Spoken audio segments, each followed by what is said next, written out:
All right, so this one is an instruction on the Notice of Lawful Objection and Declaration of Standing in Law. So this is to Crown Agent. So Crown Agent is anyone other than police. So whether that's an energy company, a communications company, could be the sheriff's office, courts, council, any government department, a minister, like anything like that. This is what this letter's for if you want to let them know of your lawful standing. So there's no, you're not contesting any kind of fine or any kind of demand because there's none on you. You're just preempting that something might come of it down the track. So you're just letting them know of your lawful standing so they're not to come and treat you like that fraudulent fiction that they invented where they get to own you and dictate to you and extort you. So this is just setting the groundwork up for that.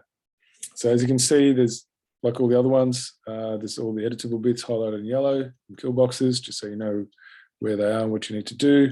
It's pretty self-explanatory. And this one, not unlike the conditional acceptance, is not as many. You can see there's only a few here to change. As you scroll down, it's mostly just content. And then there's this little section here that I've gotten highlighted and put an additional WO. So depending on the notice came just with man, but that's not okay if you're a female, is it? So I've just put this section in there. So you just take this out, these square brackets, and yeah, just it'll be one word, woman, if you're female. And then there's one more spot here. And that's pretty much all the editing you need to do. And then there's just this, I've just written in so you know what you need to do and where. This is for PPs, meaning that if you can't find any witnesses to actually do a wedding signature for you, then you've got the option of PP, and that would just write your first, the witness's name, and you can sign it with your signature and then mailing date. Or the other way around, sign it and write their name. Doesn't matter, you'd sign it and date it as well. Make sure the dates are the same for the date you sign it and the witnesses sign, whether it's PP or live witnesses.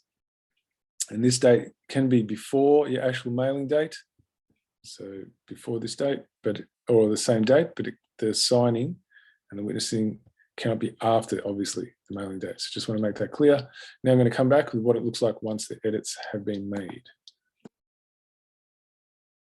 Okay, back with the edits. So there you can see I've chosen Simon Hollingsworth. He's the actual CEO of Magistrates Court of Victoria.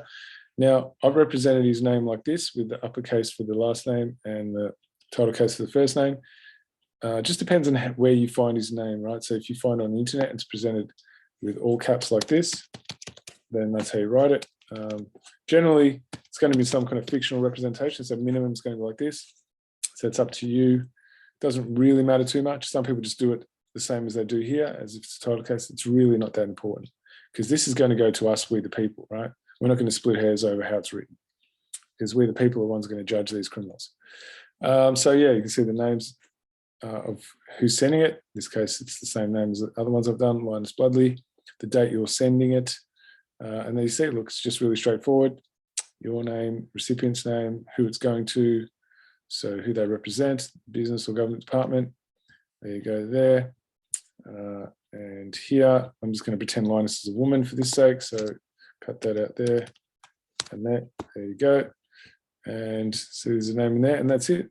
Then it's just, before you print, obviously you get rid of all this. I don't know what the signature part's doing up there. That should be over here. That's better.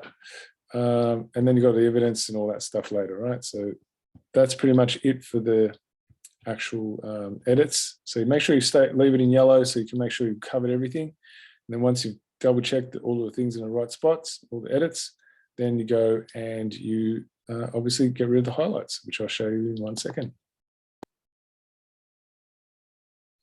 Okay, so back with all the highlights removed. So as you can see, that's just what it looks like. Now it's good to print. Where's the part where I had the woman? Make sure that's still there. I think I missed it. Is it on this page? Here we are. So sovereign woman. So see, just if you're a man, obviously you just get rid of that, like that. But in this case, it's going to be the woman.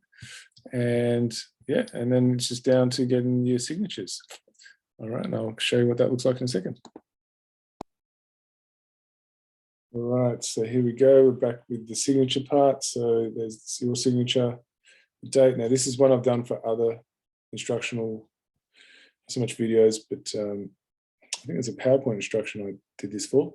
So I didn't want to make more content, so I just used something else. So don't worry about the dates because that's from the previous one, but you can see all the dates are the same. That's the most important thing, that the day that it's signed by you is the same day the witnesses sign it, because obviously they need to witness you signing it.